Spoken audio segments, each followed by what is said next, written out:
Now, ladies and gentlemen, will you please rise and join in the singing of our national anthem? Oh, say, can you see by the dawn's early light what so proudly we hailed at the twilight's last gleaming, whose broad stripes and bright stars through the banner of the skies, for the Lamb was reward, were so gallantly streaming, and the rocket's red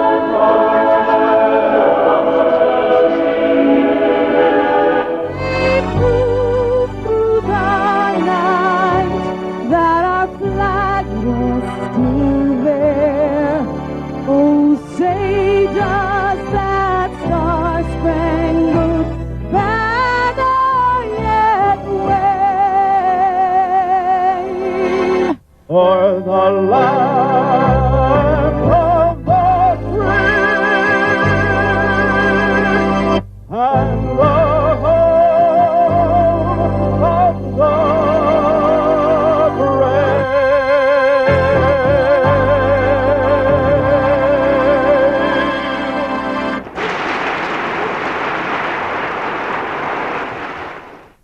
From Camden Yards in Baltimore to Anaheim Stadium in California, we rise and pay tribute to the Star-Spangled Banner. Since its conception on that historic night in 1814, at home and around the globe, our national anthem has provoked many powerful images. For those who have sought freedom, and for those who have sought to defend freedom. But there was a time when our freedom as we know it was threatened, when our very existence as an independent nation was in doubt. This perilous period occurred during the War of 1812. And fittingly enough, it was during this time of war and struggle for freedom that our nation's anthem was born. Francis Scott Key, a Marylander and son of Judge John Ross Key, was the man responsible for this beautiful and moving tribute to the men and women of this great nation who stood up and defended the country from aggression. Discussing his role in the creation of the anthem, Francis Scott Key, in typically modest fashion, was quoted saying, "Let the praise then, if any be due, be given not to me, who only did what I could not help doing, but to the inspirers of the song." A renowned Georgetown lawyer and poet, Francis Scott Key began writing poetry while still in law school. Years later, he would call upon this tremendous talent to eloquently express his feelings in verse after having witnessed what would become a milestone in our nation's history. A battle that became the turning point for the American soldiers. A battle that gave us hope as a nation and provided Key's inspiration to write our national anthem. A battle during which the defenders of a single fort would provide the catalyst for an American victory in the War of 1812 and the eventual freedom of our nation from international tyranny and persecution. The Battle of Baltimore was all of these things, and the defenses at Fort McHenry became America's resounding answer to Britain's aggression.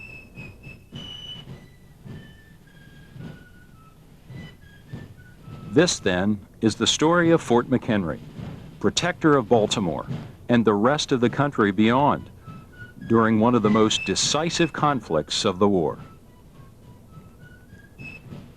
A national treasure, born of necessity, tempered with turmoil, and preserved as a living reminder of the price of liberty. Fort Whetstone, as it was originally called, was constructed during the Revolutionary War to discourage British frigates on the Chesapeake from attacking Baltimore. The fort would have to wait over 36 years before it was called upon to perform this duty, however. Between the years of 1793 and 1815, France and England were at war, each determined to destroy the other. The two countries became fanatical in their efforts to hurt their enemy. These constant hostilities between a series of French governments and the British spilled over to the high seas when our infant merchant marine was just beginning to establish itself. American vessels found themselves caught in the middle of a dangerous war between two superpowers.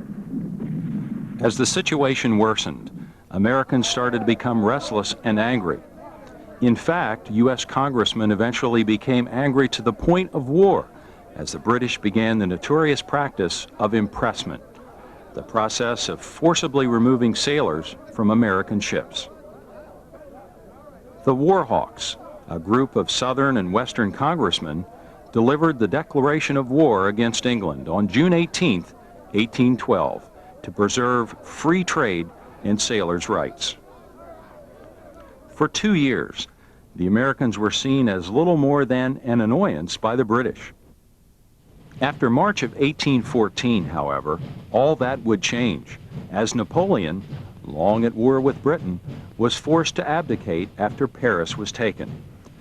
This meant that England could now turn its full attention to the United States, and it certainly did.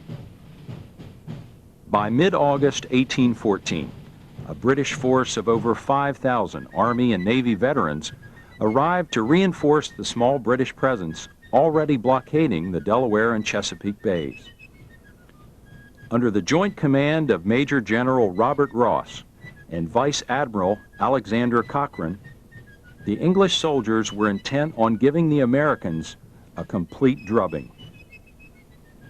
After a woeful defeat in the Battle of Bladensburg and the subsequent burning of Washington, it looked as if they might do just that. Now they would head for the real prize. Baltimore, with its naval yards and warehouses, was naturally quite appealing to England and appeared quite vulnerable. The British would find that Baltimore was far better prepared for the onslaught than Bladensburg and Washington had been, however. And the focal point of Baltimore's defenders, as commanded by Major General Samuel Smith, was Fort McHenry. Referred to as the key to the harbor, the defenses at Fort McHenry had been strengthened and 2 smaller batteries constructed so as to assist in the defense of the city. Now 15,000 soldiers, sailors, and militiamen waited in and around Baltimore to protect her. 1,000 alone stood ready in Fort McHenry, and they were ready for the fight. Fort McHenry itself was designed by John Jacob Ulrich Rivardi in the shape of a star in order to permit defenders to repel attacks with greater ease and efficiency from every potential angle of approach. Renamed after Maryland's own James McHenry, the fort was now prepared to fend off the British fleet of warships and complete the task it had been built for. Commanded by Major George Armistead, the defenders stationed at the fort would be called on to stand their ground against an overwhelming enemy force. On Monday, September 12, 1814, the Battle of Baltimore officially began when the British landed a force 10 miles from the city at North Point. General Ross, the commander of the British force, as was his habit, led his men into battle here. Shortly after the Battle of North Point began, however, Ross was mortally wounded by a sharpshooter's bullet. Ross was replaced by Colonel Arthur Brooke, who was able to force the Americans to withdraw. The next morning, Brooke led his troops to within 2 miles of Baltimore city limits, and there he waited as Admiral Cochrane, the commander of the British fleet, was poised to attack Fort McHenry from the water. Cochrane knew that if England's advance was to succeed, it was necessary that Fort McHenry either be taken or destroyed entirely. In the days leading up to the bombardment of Fort McHenry, Francis Scott Key was busily engaged in a mission which would eventually lead him right into the midst of the Battle of Baltimore and consequently to the creation of our national anthem.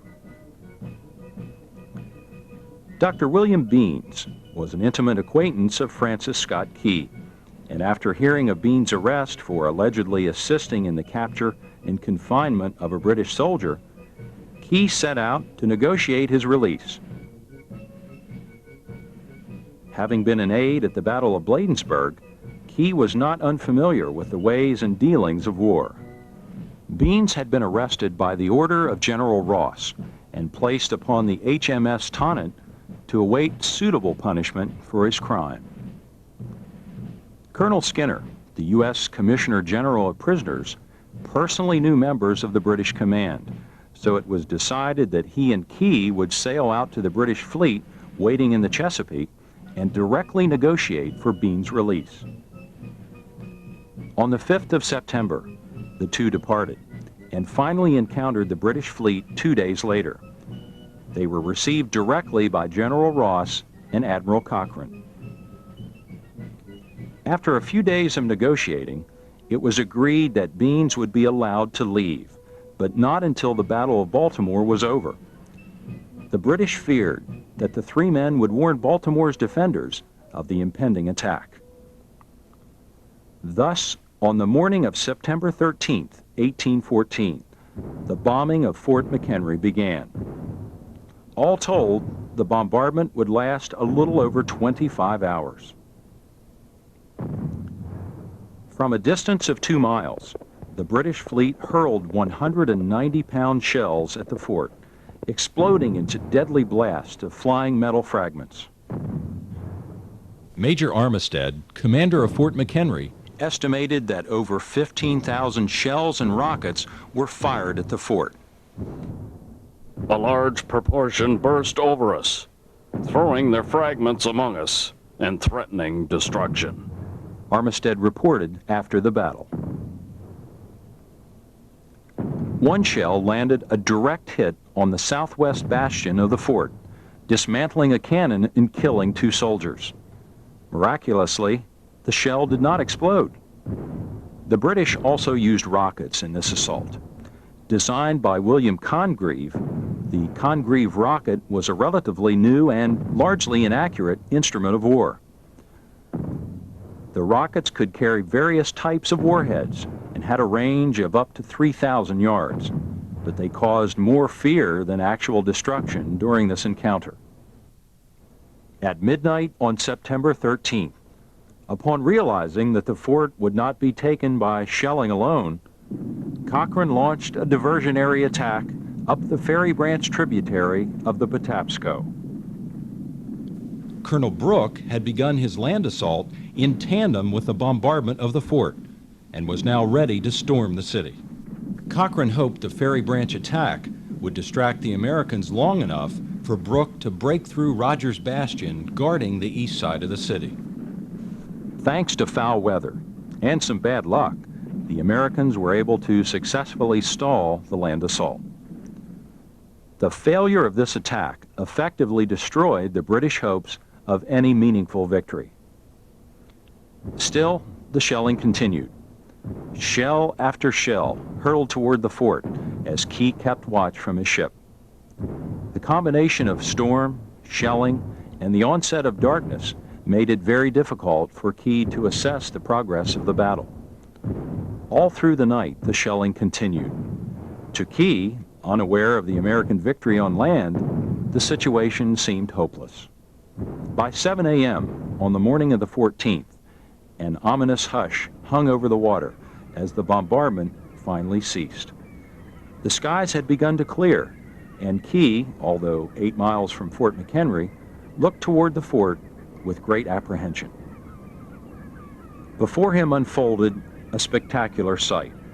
Where there had once been a small storm flag, a huge flag, measuring 30 feet wide by 42 feet long, now proudly flew, shimmering in the light of dawn. The original flag Key saw that morning is now on display in the Smithsonian Institution's Museum of American History in Washington, D.C. Major Armistead had previously ordered the giant flag to be made for such an occasion. With 15 stars and 15 stripes, the flag was a fitting tribute to the efforts of the defenders during their ordeal by fire. During the reveille, Yankee Doodle was played in joyous celebration of the favorable turn of events as the British sailed away in defeat. Baltimore was safe. Key would later relate his feelings when he saw the enormous flag waving above the fort that morning. Through the clouds of the war, the stars of that banner still shone in my view. And I saw the discomfited hosts of its assailants driven back in ignominy to their ships. Then, in the hour of deliverance and joyful triumph, my heart spoke. And does not such a country and such defenders of their country deserve a song? Was its question. Still aboard the truce ship, Francis Scott Key, poet that he was, had begun to scribble down the lines which described his feelings at that time. Later in the day, he would add more verses. The defense of Fort McHenry, as Key called his work, was printed in the local newspapers and was subsequently shared with the rest of the nation. The poem was set to the English tune entitled "To Anacreon in Heaven." At that time, the melody was well known. Thus, having been set to music, the words were immortalized for future generations of Americans. It became the national anthem of the United States in 1931.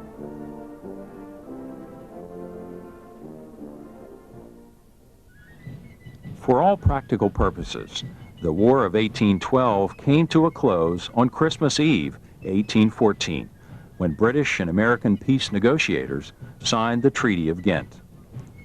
Negotiations, which had been in progress even as the shells burst over Fort McHenry, finally bore their fruit. Official ratification would wait until congressional approval of the treaty in February 1815. Fort McHenry would never again experience the magnitude of crisis it saw during those few fateful days in September 1814.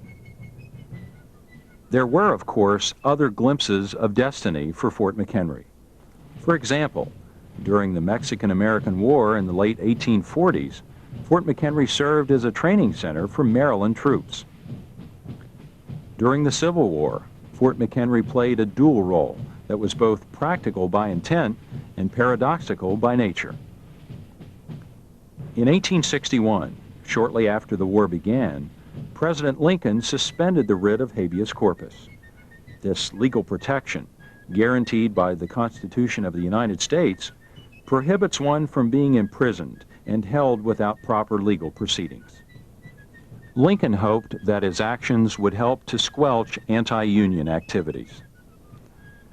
One person held at Fort McHenry without the protection of habeas corpus was John Merriman. Merriman, a Southern sympathizer, had burned rail bridges leading to Baltimore so that Northern troops would not be able to enter the city.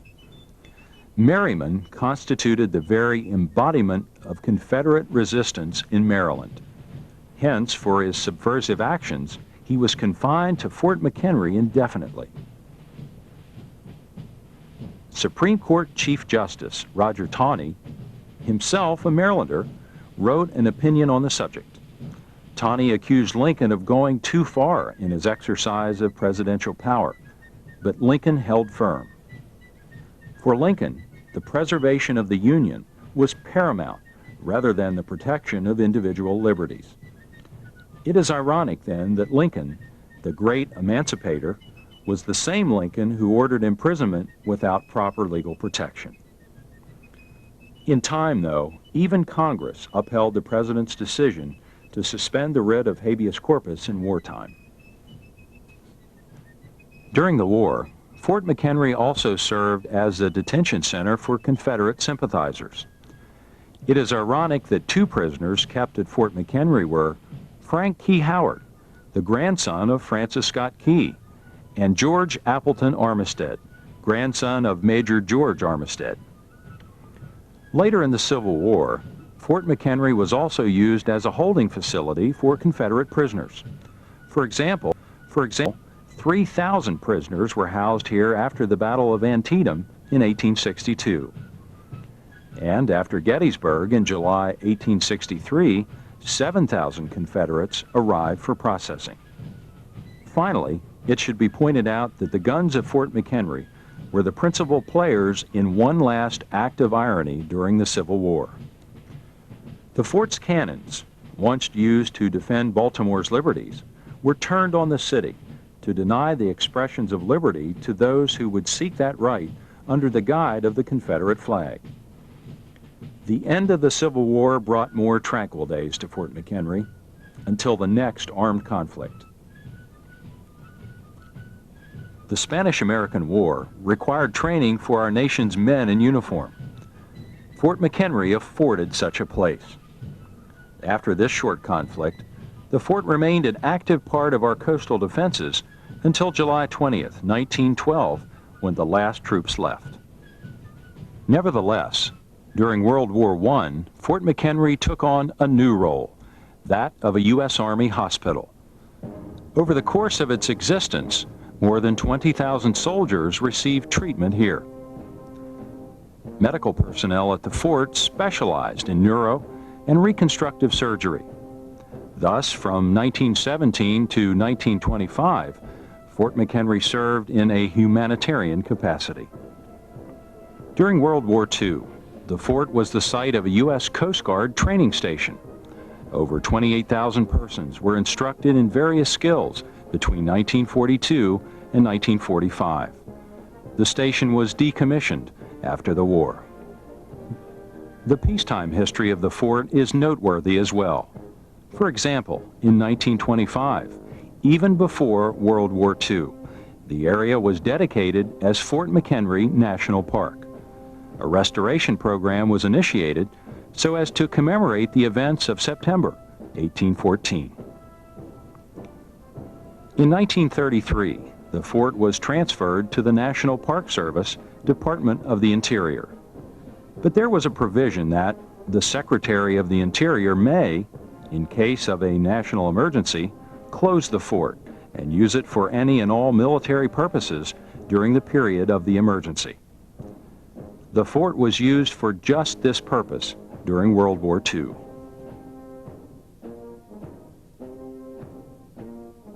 Yet, for all of this, Fort McHenry should also be remembered for its many firsts in American history.